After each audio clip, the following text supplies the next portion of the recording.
Hello, my name is Nathan. Welcome to my channel. I am an animator who is most inspired by the patterns of movement and the storytelling that a good song can deliver. Today we're going to be reacting to one of my favorite storytelling voices, Eva Noblezada, singing Go the Distance from Hercules. Let's go. Oh, the nostalgia of just those opening notes.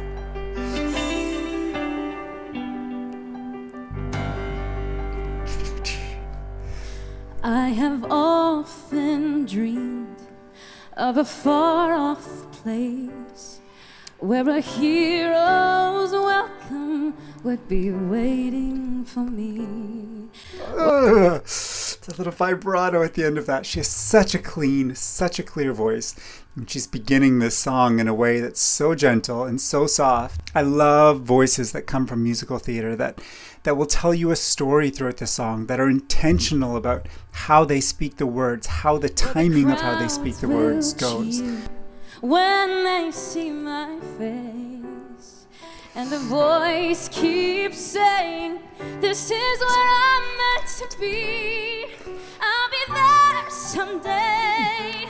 This was my first introduction to Eva Noblezada, but obviously when you find one video you like of someone, the next thing you do after rewatching it is, what else have they done? And so I have followed her through many other videos that I could easily react to here, including anything that she did in Hadestown, which I love.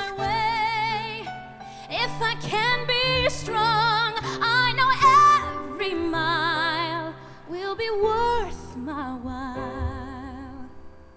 When I go the distance, I'll be right where I belong. She kind of is swaying during the song. And so again, this is part of the beautiful thing about watching a singer sing to a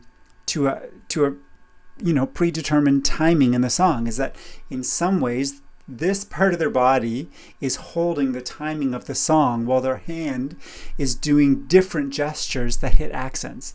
The two movements are coming from different places, right? So the body is swaying to the sound or to the beat of the song, but the hands and the head is often gesturing to the emotion or the storytelling of something like that. And when you overlay them together, you just get this varied, complex, and really beautiful movement. Down an unknown road to embrace my fate.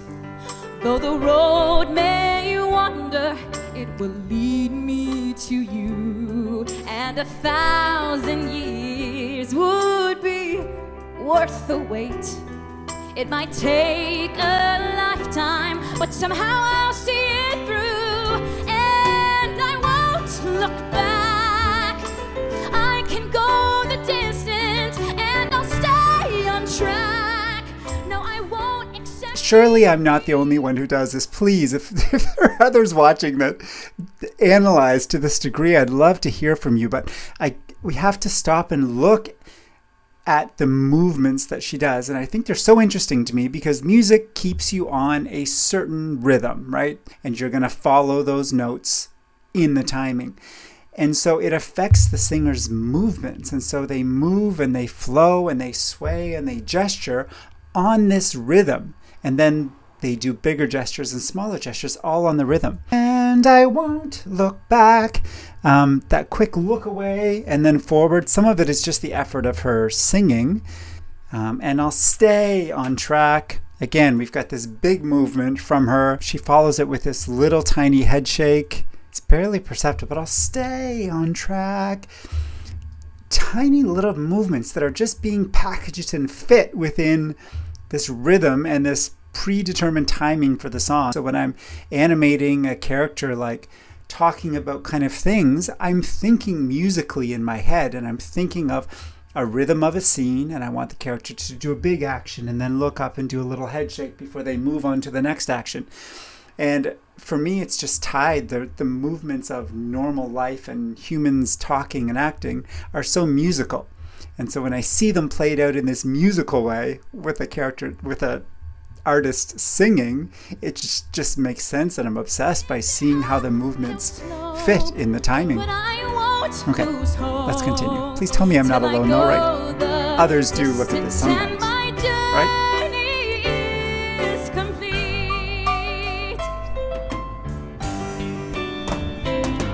But to look beyond the glory is the hardest part. For a hero's strength is measured by her heart. Like a shooting star, I will go the distance. I will search the world. I will face its harms. I don't care how far.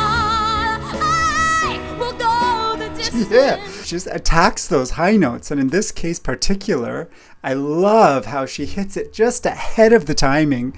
And I think for us, often in animation, we do the same. I'll be thinking just ahead of the viewer, right? Because we want to inform the viewer where we're going. So if I'm doing lip sync and I'm heading into a sound, I'm usually thinking about it early, or if not heading into the actual sound to get it on screen, a frame or 2 frames before you actually hear the sound. Again, I'm trying to lead you visually through the scene. And I feel like she does that here, is that she is just attacking that note just a second before we get there, hearing it. And it just fits when she does that.